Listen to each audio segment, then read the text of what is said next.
सद्गुरु वैद बचन विश्वासा, संयम यह न विषय कै आशा। रघुपति भगति सजीवन मूरी, अनुपान श्रद्धा मति पूरी। यही विध भले ही सुरोग न साही, नाही त जतन कोटि नहीं जाई। तो भगवान राम की भक्ति ही संजीवनी जड़ी है, उनमें श्रद्धा ही अनुपान है। अर्थात एक परमात्मा में श्रद्धा, सद्गुरु ही वैद्य है, उनके प्रति अटूट विश्वास, उन्हीं के निर्देशन में चलना है। तीसरी बात है विषयों से विरक्ति। इस प्रकार पाप के उद्गम ये रोग भले ही नष्ट हो जाए, अन्यथा करोड़ों उपायों से भी नष्ट नहीं हो सकते। जब वे नष्ट नहीं होंगे, अन्य करोड़ों उपायों से भी नष्ट नहीं होंगे, तो पाप को नष्ट करने का आप कौन सा उपाय कर रहे हैं? इंद्रिय संयम ही हरि में श्रद्धा और हरि की पूजा का आरंभ है। हरि हर निंदा सुनई जो काना। हरि और हर की निंदा वही सुनेगा जिसकी इंद्रियां संयत नहीं है। फिर तो उसकी इंद्रियों के सभी दरवाजे खुले हैं, निंदा करना है और सुनना ही उसके पास रह जाता है, जो भयानक पाप है। संत या सद्गुरु का दर्शन जितना बड़ा पुण्य है, असंत का दर्शन और सानिध्य चाहे वह किसी भी भेष में हो, पाप का कारण बन जाता है। जैसा कि प्रताप भानु के साथ हुआ। मानस की एक घटना है कि प्रताप भानु नामक एक चक्रवर्ती नरेश थे। उनके द्वारा हराया हुआ एक राजा मुनि का भेष बनाकर घोर जंगल में अवसर की प्रतीक्षा करने लगा। एक बार शिकार का पीछा करते हुए नरेश भी मार्ग भूलकर उसी बीहड़ में जा निकले, किंतु तपस्वी वेशधारी उस राजा को पहचान न सके। उसकी वाणी से प्रभावित नरेश ने अपने लिए एक छत्र अकंटक राज्य और सैकड़ों कल्पों तक उसके सुख को भोगने के लिए जरा मरण और दुख से रहित शरीर की कामना की, जबकि यह सब उस नरेश को उस समय प्राप्त था। मुनि वेशधारी उस राजा ने इस कामना की पूर्ति का एक ऐसा उपाय बताया कि प्रताप भानु को राज्य और वैभव से भी हाथ धोना पड़ा। उनके वंश का समूलोच्छेदन हो गया और भय सकल अघारू सब के सब पाप रूप हो गए, जबकि जीवन भर उन्होंने पुण्य के लिए ही प्रयास किया था। किंतु किन कार्यों द्वारा उन्होंने गुरु देवता, संत, पितर और ब्राह्मणों की सेवा की थी? राजधर्म का पालन किया था, दान दिया था, वेद शास्त्र और पुराण सुनते थे, कुआं तालाब, ब्राह्मणों के लिए भवन तथा प्रत्येक तीर्थ में देवताओं के लिए मंदिर बनवाया था। वेद पुराणोक्त प्रत्येक यज्ञ को हजार हजार बार किया था। इन सब के फल की कामना भी नहीं थी। फिर भी भय सकल अगरूप एक भी पुण्य ने साथ नहीं दिया। गोस्वामी जी इस कथानक के माध्यम से कहना क्या चाहते हैं?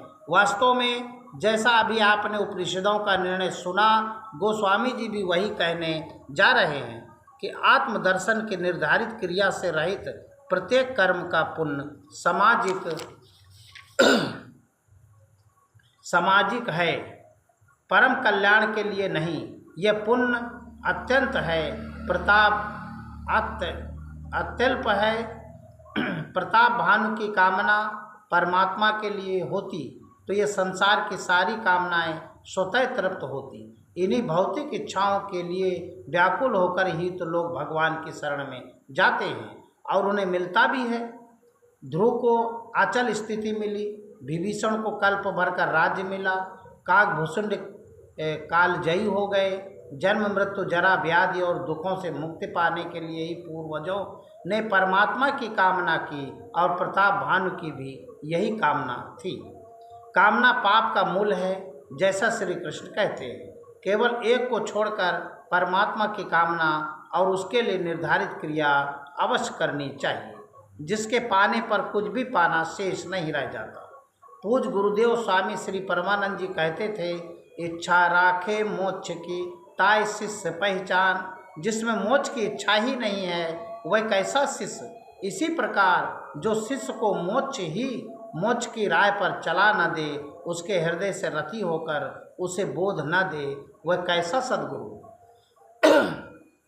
सद्गुरु का आश्रय महान पुण्यों का फल और अच्छे पुण्य का स्रोत है, किंतु जब तक ऐसे सद्गुरु नहीं मिल जाते तब तक आप संतों में श्रद्धा रखें, सेवा करें, उनसे परम कल्याण की ही कामना करें, एक परमात्मा में निष्ठा रखें, उनका नाम जपें, भूखे को भोजन, प्यासे को पानी दें, स्नेह दें। इन सब का पुण्य घनी भूत होकर आपको कल्याण के प्रेरक उन संतों या सद्गुरुओं की पहचान तक स्वतः पहुंचा देगा।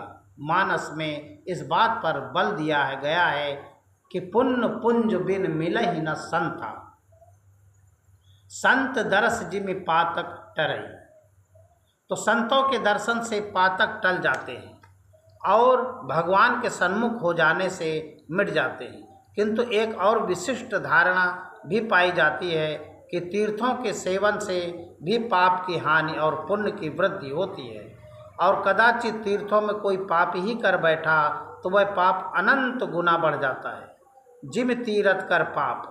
अतः एक नवीन प्रश्न बिंदु आ जाता है कि तीर्थ है क्या। इस पर विचार कर लेना अप्रासंगिक न होगा। महापुरुषों की वाणी, साधु नाम दर्शनम तीर्थ भूता ही साधुवः काले पलंति तीर्थानि सद्या साधु समागमः। संतों का दर्शन ही पुण्य है, भूतकाल का संत स्थल ही आज का तीर्थ है। तीर्थ तो कालांतर में फल देने वाला होता है, किंतु साधु दर्शन तो तत्काल फल देने वाला होता है।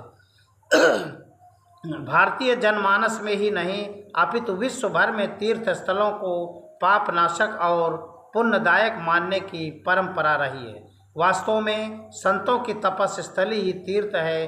संसार में जितने भी तीर्थ हैं, चाहे जिस मजहब के हों, विश्व के किसी कोने में हो, सब के सब संतों की किरणा स्थली अतिरिक्त अन्य कुछ भी नहीं है। कहीं उनका जन्म है तो कहीं साधना, कहीं शिष्यों को उपदेश है, तो कहीं महाप्रयाण है। हाँ, ये बात अलग है कि समय का अंतराल पड़ जाने के कारण हम उन स्थलियों और उनसे संबंधित महापुरुषों को भी एक चमत्कारिक जामा पहना देते हैं। इदम तीर्थ भ्रमांति तामसा जनः आत्मतीर्थ न जानन्ति कुतः मोक्षः ऋणु प्रिय। तीर्थाटन साधन समुदायी जोग विराग ज्ञान निपुनाई। जह लगी साधन वेद बखानी सब कर फल हरि भगत भवानी। ओम श्री सद्गुरुदेव भगवान की जय।